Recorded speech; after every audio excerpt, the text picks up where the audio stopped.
Melissa. Hi, Ben. Sophia Soto with the Nerds of Color, and I absolutely love both of you and your work. Thank you for taking the time to speak with me today. Oh, Of thanks. course. Thank you. Of course. So I really enjoyed the series, and I want to start off by asking you if there was any inspiration that you could share in terms of the story or the characters.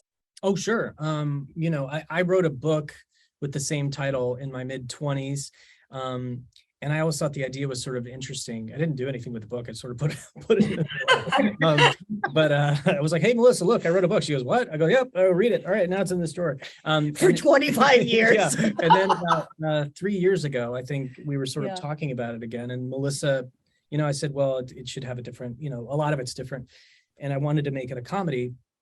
And she goes, oh, well, the messenger of God would work in an IT office, as if that's just obvious. And for some reason, it seemed like, oh, yeah, that makes perfect sense. And now when he asked, like, why do you think so? I was like, I don't know. For some reason, it just seemed like that's one of her habits, is that she'll say something first thing in her head, and it's like as if it's been obvious the whole time. And there you go. A bunch of times it's really right. So I'm like, yeah. And the other times we just don't discuss. Genius at work. Yeah, totally fine. What did you enjoy most about bringing this relationship and dynamic to life? I have to say, I love that dynamic so much because I love when on paper, two things don't match up. Yeah. Because I think so often we see things and it's like, well, it's like this person and this person. But I think in life, you kind of fall for people for all these weird reasons. It's why people are interesting, at least to me. It's like, I like them for their weird ways and their weird quirks and tics. And I do think that that's what makes people really fall in love.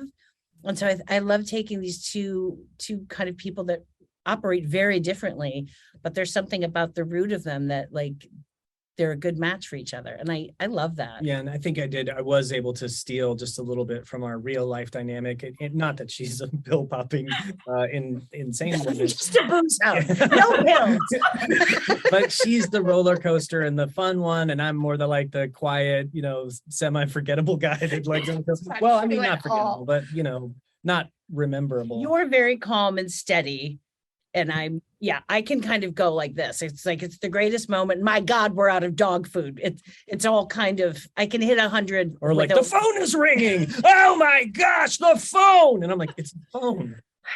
That's a genetic thing. My dad does that. We both act like, I don't know, like sirens are going off when just the phone rings. And they're running around the house, swirling each other, bumping into each other. And I'm always like, Dad, it's just a phone. And now I'm doing it. And I can't genetically stop myself from doing it.